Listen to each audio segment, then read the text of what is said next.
Ceci étant, donc moi je suis ravi de vous voir nombreux pour ce premier Stadtbummel. Et on va essayer donc au fur et à mesure des différentes étapes que vous avez préparées de découvrir quelques pages de l'histoire de Mulhouse.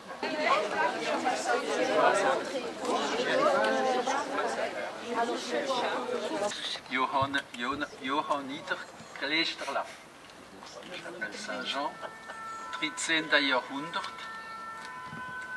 Et je pense que c'est intéressant de commencer ici parce que quelque part ça nous renvoie aux origines de Mulhouse. Mulhouse, tout le monde a en tête la légende de la fille du meunier qui recueille un guerrier blessé. Bon, on ne sait pas si c'est vrai ou pas. Ce qui est probablement vrai dans cette histoire, c'est qu'il y avait probablement un ou des moulins le long de l'île. Pourquoi? Parce qu'on sait, d'après les recherches archéologiques, les découvertes archéologiques, que depuis le néolithique, les collines des alentours de Mulhouse étaient habitées et exploitées par des paysans qui faisaient des céréales. Qui dit céréales dit moulin pour moudre le blé, etc. Donc l'histoire du moulin, elle est certainement raccrochée quelque part à une réalité historique, mais on n'a aucune trace. Après les origines, on parle d'un document datant de 803 qui parle de Milhuison. Ce qui est à peu près certain aujourd'hui, c'est qu'il y avait ici un petit bourg, puisque les fouilles de la place de la Réunion ont permis de découvrir une chapelle antérieure à l'église. Donc, qui dit chapelle dit une petite communauté. Et donc, quelque part, l'existence d'un petit bourg. Alors, ce petit bourg, il aurait pu rester totalement anonyme si un empereur du nom de Frédéric Barberousse, ça doit vous résonner quelque chose, n'avait pas décidé de faire de Mulhouse une ville-étape entre son duché de Souabe et la Bourgogne dont était originaire sa femme Béatrice. Et quand un empereur se déplace, ben, il lui faut un endroit correct pour être hébergé. Cet endroit correct, il faut qu'il ait une église, donc on doit à Frédéric Barberousse, au milieu du XIIe siècle, la première église de Mulhouse, l'église Saint-Étienne, et il devait y attacher de l'importance puisqu'il y a nommé son propre chapelain pour être le premier curé de cette église Saint-Étienne. Et la deuxième chose qu'on doit à Frédéric Barberousse, c'est les remparts et les fossés.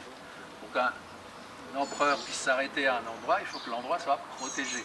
D'où les remparts qui ont commencé à être construits à partir de ce moment-là, qui ont été finis au XIIIe, XIVe siècle.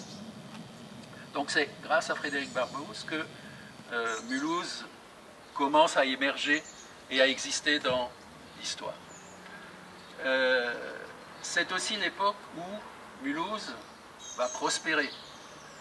D'abord parce que protégé par les empereurs du Saint-Empire romain germanique, et ensuite parce que sur la route des Flandres à l'Italie, la route des Flandres à l'Italie, qui est une route commerciale, depuis que le Gothard est ouvert au milieu du XIVe siècle, qui est une route commerciale, passe par Mulhouse. J'aurai l'occasion de vous en reparler quand on sera rue du Sauvage. Et donc c'est une ville qui va prospérer, et c'est une des raisons, si ce n'est la raison principale, de la présence, à partir du XIIIe siècle, d'un certain nombre d'ordres religieux qui s'implantent à Mulhouse, comme ils s'implantent, c'est l'époque où les ordres religieux s'implantent un peu partout dans toute l'Europe, et il y a donc 7 ordres religieux qui vont s'implanter. Bon, ça c'est la carte de Mulhouse au XVIe siècle, hein, XVIIe siècle. C'est le plan Mérian, hein, 1642. Ce plan est intéressant parce qu'il montre l'importance occupée par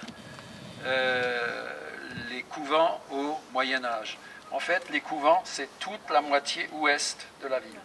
Hein, c'est tout ça jusqu'au la tour du diable, hein, dont on parlera tout à l'heure.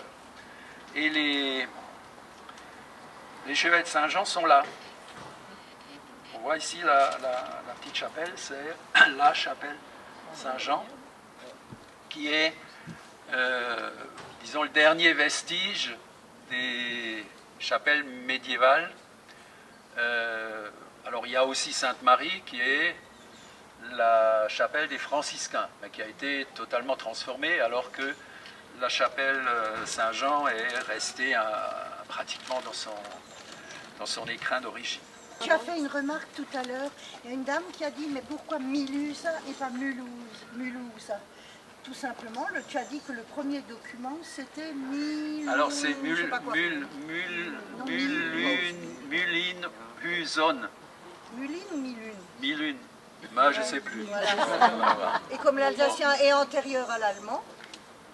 Les ordres religieux ont tenu un rôle extrêmement important à Mulhouse, hein, puisque ils ont eu un certain nombre de pouvoirs religieux, bien sûr, mais ils sont aussi intervenus dans la vie publique.